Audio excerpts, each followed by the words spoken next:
The trouble began when my 6-year-old son, Z, became obsessed with Michael Jackson. What is obsessed? Like, into? Really, really into? Yes. I'm obsessed. 6-year-old plus Michael Jackson obsession equals a lot of questions. Who taught him to dance? What is the Jackson 5? Is that how people really walk on the moon? Is his skin like my skin? What is a La Toya? Did he lose his other glove? Is his hair like my hair? At first, they were pretty basic. Who is better, Michael Jackson or Michael Jordan? That's apples and oranges. No, Michael Jackson is a human singer, and Michael Jordan is a human... Oh my God, stop. Michael Jackson. And then they weren't. Was Michael Jackson brown or was he white? Well, he was black, but his skin was brown, and then it turned white. He turned white? Yes. Are you going to turn white? No. Am I going to? No. Daddy? Daddy's already white. But was he always?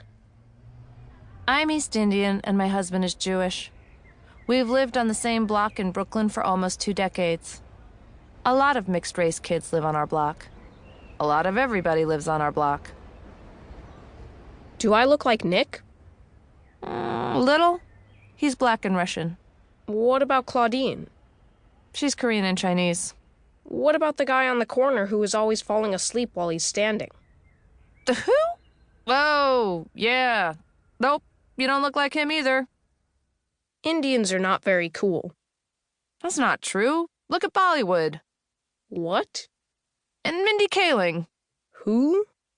Gandhi. Gandhi is super cool. What did he sing? Can I make my hair like Michael's? No. Why not? Because that's cultural appropriation. What? That's using someone else's ethnicity to make a fashion statement. What? You'll look silly. Oh, okay. Mommy, I have changed my name to the 6th Jackson. Wait, really? I'm supposed to say, this is my son, the 6th Jackson? No, just say, this is the 6th Jackson. And then I will show them my moves, and then they will understand. Damn. And now, time for new color theory with even more 6-year-old. When I'm with you, people think I look like you. And when I'm with Daddy, people think I look like him. Except in the summer, because that's when I am super deluxe extra brown. And Daddy isn't, because maybe he drank too much milk when he was little. So I should probably only ever drink chocolate milk, so I can look like Michael Jackson, right? Nice try. What did Michael Jackson like being better? Brown or white? He liked both. But what did he like better? Neither. But what... Can we please stop talking about this? What color was he when he sang Man in the Mirror? I'm going to turn myself white. No, you cannot decide to be white. It doesn't work like that.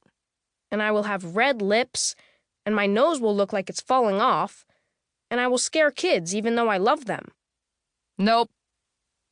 Every time Z asked me a question, I would remember all the times I had asked similar questions growing up.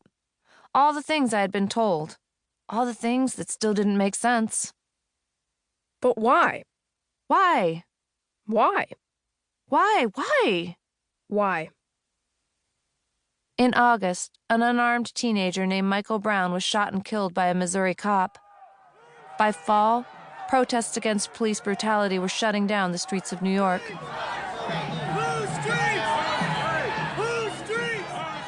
Is it bad to be brown? What? No. It's great being brown. We look good in colors. We have history. We don't get skin cancer as easily. Why are you yelling at me? I don't know. The TV said the police killed a kid named Ferguson because he was brown. His name was Michael Brown. He was black. He was killed in a town called Ferguson. By a white police? Policeman. Yes. Ferguson is far away, right? Are white people afraid of brown people? Sometimes. How do you know? What? How do you know which ones are afraid of you? Mommy, how do you... You don't always. Is Daddy afraid of us? No. No. That night, in bed, I told Jed. Wait, he asked you that? If I was afraid of him? So I told him no, and that sometimes the news is hard to understand, and... Our son? What? Our son asked if I was afraid of him? Yes. What do we do? I don't know.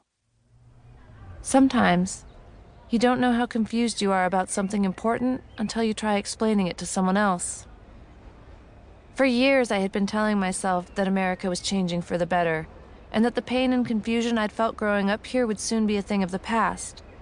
Hadn't we just elected our first black president? Didn't that mean those of us who'd always been treated like we were suspicious or invisible or just lucky to be allowed in were finally going to feel like we were safe and welcome and loved? Now, every question Z asked made me realize the growing gap between the America I'd been raised to believe in and the one rising fast all around us. I kept thinking, if I could go back in time and make sense of the things I'd been told growing up, I would be able to give Z better answers. Maybe even find a way toward that better country. Soon, though, with the news of the Black Lives Matter movement flooding our televisions and the rise of Donald Trump, I would have just as many questions as he did.